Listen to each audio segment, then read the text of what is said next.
In the process of interviewing for a teaching position, you'll likely face some standard questions. This video covers the most common teacher interview questions, providing insightful and compelling answers to help you prepare. 1. Why did you decide to become a teacher? Teaching has always been a passion of mine since I was young. The opportunity to influence young minds and contribute to their growth and development is deeply rewarding. I was inspired by my own teachers who had a tremendous impact on my life, and I wanted to give back in the same way. I believe education is fundamental for the personal and societal growth, and being a teacher allows me to play a role in that. I enjoy the daily interaction with students, their curiosity, enthusiasm, and the satisfaction when they grasp a new concept. It's not just about imparting knowledge, but also about building character and inspiring them to reach their full potential. 2. What is your teaching philosophy? My teaching philosophy is based on the belief that every child has the potential to bring something unique and special to the world. As an educator, my role is to help students uncover their inherent potential by providing an environment conducive to growth and exploration. My teaching style encourages active learning and promotes the development of critical thinking skills. I strive to make my classes engaging, relevant, and fun for students. I believe in a student-centered approach where the student's needs and interests are at the heart of the learning process.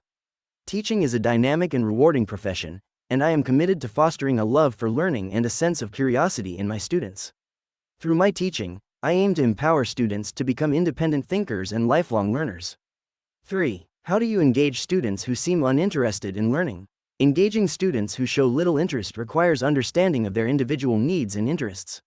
I incorporate interactive activities, real-world applications, and relate concepts to their everyday lives to spark interest. Personalizing the learning experience, using technology to make lessons more appealing, and incorporating games or competitions can also make learning more engaging. Providing positive reinforcement and feedback can help students feel valued and motivated.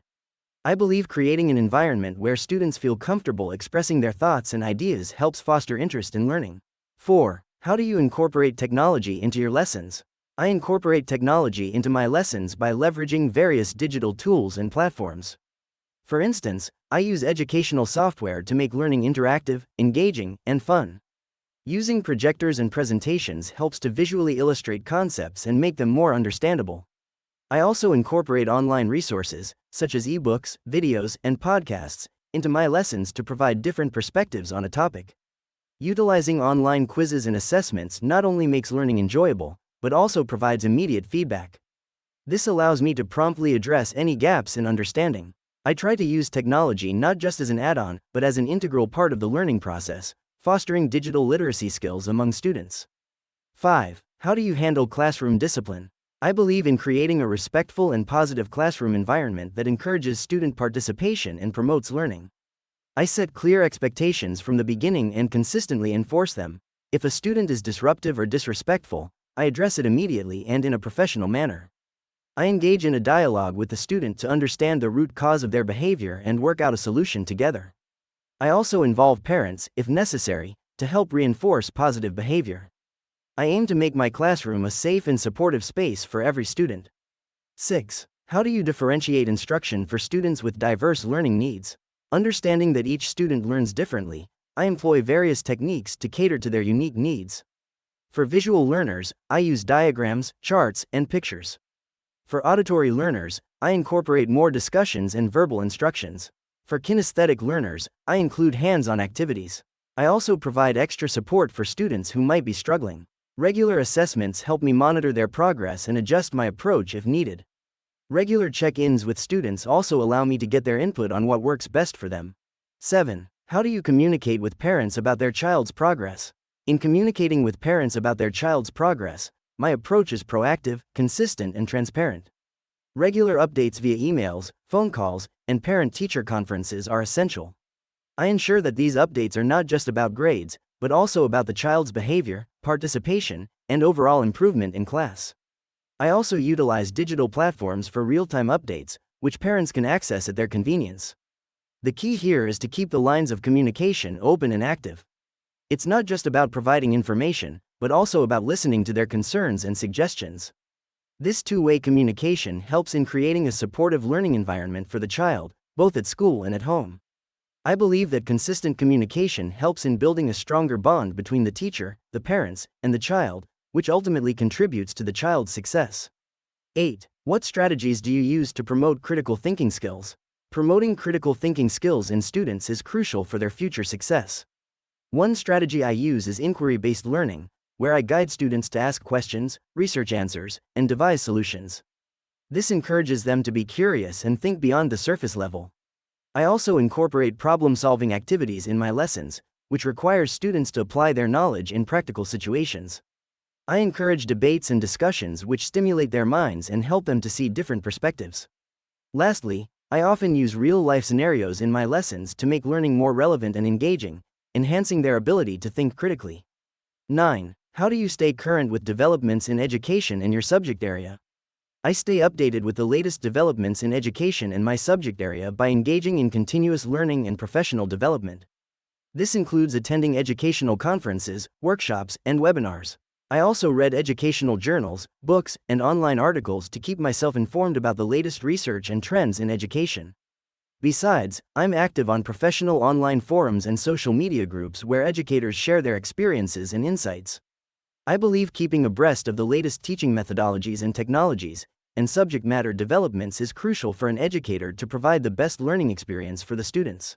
10. Describe a challenging situation you faced with a student and how you handled it. There was an instance where one of my students was consistently disruptive in class, often interrupting lessons and distracting others. I recognized that this behavior could be a call for help or a sign of boredom. I scheduled a private meeting with the student to understand their needs and feelings. I found out that they felt the lessons were not challenging enough, leading to their unruly behavior. Instead of punishing them, I took it as feedback and adjusted my teaching approach, providing them with more advanced materials and additional tasks. This encouraged the student to engage more positively in class, improving not only their behavior but also their academic performance. 11. How do you assess student learning and progress? I believe that assessment is a continuous process and not only limited to traditional methods such as exams and quizzes. I use a variety of tools for assessing my students' learning and progress. For instance, classroom participation, group projects, homework assignments, and oral presentations provide valuable insights into their understanding and learning pace. I also use formative assessments, which help me get quick feedback about the effectiveness of my teaching methods and thereby adjust my strategies if needed. Regular one-on-one check-ins are another effective way to understand a student's progress. These techniques help me ensure that every student is on the right track and is making progress according to their individual learning abilities. In addition, I also employ digital tools and software that provide detailed analytics about each student's performance, helping me understand their strengths and areas for improvement. These data-driven insights aid in creating personalized learning plans and provide targeted help where it's most needed. 12. What is your approach to creating lesson plans? My approach involves identifying the learning objectives, followed by deciding on teaching methods that best suit the objectives. I typically use the backward design model, starting with the desired learning outcomes and working back to create the necessary activities. Variety is key, so I incorporate different types of activities, such as group work, presentations, and independent research. It's essential that lessons cater to diverse learning styles. I also make sure to include opportunities for formative assessments, so I can track progress and adjust plans as needed. This approach encourages active learning and ensures that students are engaged and understand the material. 13. How do you foster a positive classroom environment? A positive classroom environment can be created by encouraging mutual respect, promoting active engagement, and cultivating a sense of belonging. I believe in setting clear expectations and maintaining consistent routines, as this provides students with a safe and predictable environment that fosters learning. I endeavor to know each student as an individual, understanding their unique strengths, capabilities, and learning styles. This allows me to tailor my teaching methods accordingly, ensuring that each student feels valued and understood. Creating a positive atmosphere also involves fostering open lines of communication, both between myself and the students, and among the students themselves. I promote active participation and collaboration, encouraging students to express their ideas and perspectives, and to learn from each other. I also strive to make learning fun and engaging, incorporating interactive activities and hands-on experiences into my lessons. I believe that when students enjoy what they're learning, they're more likely to engage fully and persist in the face of challenges. Finally, I believe in the importance of providing positive feedback and celebrating students' successes. Recognizing and acknowledging students' efforts and achievements can boost their confidence and motivation, contributing to a positive learning environment. 14. How do you collaborate with other teachers and staff members? In my approach to collaboration, I value open, respectful communication as a key foundation. For instance, I prioritize regular meetings and discussions with my peers, where we share insights, experiences, and teaching strategies. I also use shared digital platforms, such as Google Docs, for collaborative lesson planning and resource sharing. I believe in respecting the expertise of others and actively seeking their input. For me, collaboration is not just about sharing, but also about learning from others and working together towards a common goal, which is to provide the best education for our students. This approach has been beneficial in fostering a supportive, enriching educational environment. 15. What extracurricular activities have you led or would you be interested in leading? I have led various extracurricular activities in my previous roles, including a drama club, a science club, and a debate club. I believe these non-academic pursuits are crucial for student development as they nurture skills such as communication, teamwork, and leadership. I have also overseen a school newspaper project, which encouraged students to engage with current affairs and improve their writing skills. I would be interested in leading a coding or robotics club in future, as I believe these skills are increasingly important in the modern world. 16. How do you motivate students to do their best work? The motivation of students is a core component of effective teaching. Personalizing learning, setting achievable goals, and creating a positive classroom environment are some ways through which I motivate my students. I believe in the power of positive reinforcement, and I frequently use praise to encourage good behavior and effort. I try to ensure that my lessons are engaging and relevant to their lives, so the students see the value in what they are learning. I also emphasize the growth mindset, encouraging students to view challenges as opportunities for learning rather than obstacles. Peer recognition and rewards can be a great motivator as well. My aim is always to instill a love of learning and a desire for constant self-improvement in my students. 17. How do you handle stress and maintain work-life balance? Handling stress and maintaining a work-life balance is essential for me as a teacher. I prioritize my tasks and manage my time efficiently to minimize work-related stress. Regular exercise and maintaining a healthy diet also help me to stay physically fit and manage stress. I ensure to take out time for my hobbies and spending time with my loved ones to maintain a balance between work and personal life. I also practice mindfulness and meditation regularly to keep my mind calm and focused. I believe that a healthy work-life balance not only improves my productivity but also makes me a better teacher. 18. What is your approach to classroom management? My approach to classroom management is rooted in fostering respect and setting clear expectations. It's essential to establish a positive classroom culture from day one, where students feel safe, valued, and ready to learn. I believe in setting clear rules, routines, and behavioral expectations, which are communicated to students and consistently enforced. At the same time, I strive to make my classroom a place where students feel heard and are encouraged to participate. I use positive reinforcement and rewards to motivate students and promote positive behavior. In dealing with behavioral issues, I believe in addressing the issue promptly and calmly, focusing on the behavior rather than the student, and working with the student to find solutions. I also believe in the importance of maintaining open communication with parents and keeping them informed about their child's behavior and progress in the classroom. 19. How do you incorporate social-emotional learning into your teaching? I believe that social-emotional learning, SEL, is an integral part of education, as it nurtures students' emotional intelligence, social skills, and self-awareness. Integrating SEL into my teaching involves creating an environment where students feel safe, understood, and respected. This allows them to express and regulate their emotions adequately. In teaching, I often use activities that foster empathy, teamwork, and communication skills. For instance, I incorporate group projects, role-playing exercises, and open discussions into my lessons. This gives students the opportunity to work collaboratively, understand different perspectives, and develop their problem-solving skills. Aside from classroom activities, I also strive to model the social-emotional competencies that I want my students to learn. I show respect, kindness, and patience in all my interactions with students, and I encourage them to do the same with their peers. Lastly, I believe that building strong relationships with my students is crucial in promoting SEL. By getting to know them individually, I can provide the support they need to grow, not just academically, but also personally and socially. By embedding SEL in my teaching practices, I hope to not only impart academic knowledge, but also equip my students with the skills they need to navigate their future endeavors successfully. 20. How do you address issues of equity and inclusion in your classroom? Addressing issues of equity and inclusion means ensuring every student feels valued, seen, and respected. I strive to create a safe and welcoming space for all students, acknowledging and celebrating their unique experiences and perspectives.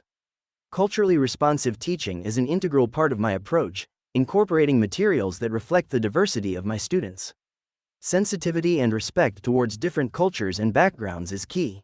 Open discussions about diversity and inclusion are also fostered, encouraging students to share their viewpoints and learn from each other. I make sure to modify teaching strategies to cater to the individual learning needs of all students, promoting equal opportunities for success. 21. What is your experience with project-based learning? I have vast experience with project-based learning. My approach often involves guiding students to identify and explore an issue or topic of interest. I believe that this method encourages students to develop a deeper understanding of the subject matter. It promotes active learning, encourages problem solving, and enhances their ability to work independently or as part of a team. I use various strategies to support this, such as facilitating group discussions, providing resources, and helping them link what they learn to real-world scenarios. This hands-on learning approach has proven effective in engaging students and cultivating their interest in the material. 22. How do you handle conflicts between students? Students are encouraged to peacefully resolve their disputes under my guidance. I start by inviting both parties to share their point of view, encouraging them to express their feelings and thoughts without interruption. Afterwards, we, as a group, identify the root of the conflict and brainstorm potential solutions. Students are then guided to reach a consensus on the solution and are reminded of the importance of respect and understanding in their interactions. Throughout this process, I ensure that the principles of fairness and empathy are underscored. This approach not only resolves immediate disputes, but also equips students with valuable conflict resolution. 23. How do you foster creativity and innovation in your students? To encourage creativity and innovation, I aim to create an open-ended, exploratory environment. This involves presenting students with real-world problems to solve, encouraging them to think critically and explore various solutions. I also allow for flexible thinking and encourage students to express their ideas freely, creating a safe space for them to take risks and make mistakes. Additionally, I integrate technology into lessons, as this often inspires creativity and allows students to approach problems in new ways. I also value the importance of reflection, encouraging students to analyze their own learning processes and think about how they can improve. Remember, your responses should not only focus on your skills and experiences, but also your passion for teaching and commitment to student development. We hope this content has been helpful in your preparation.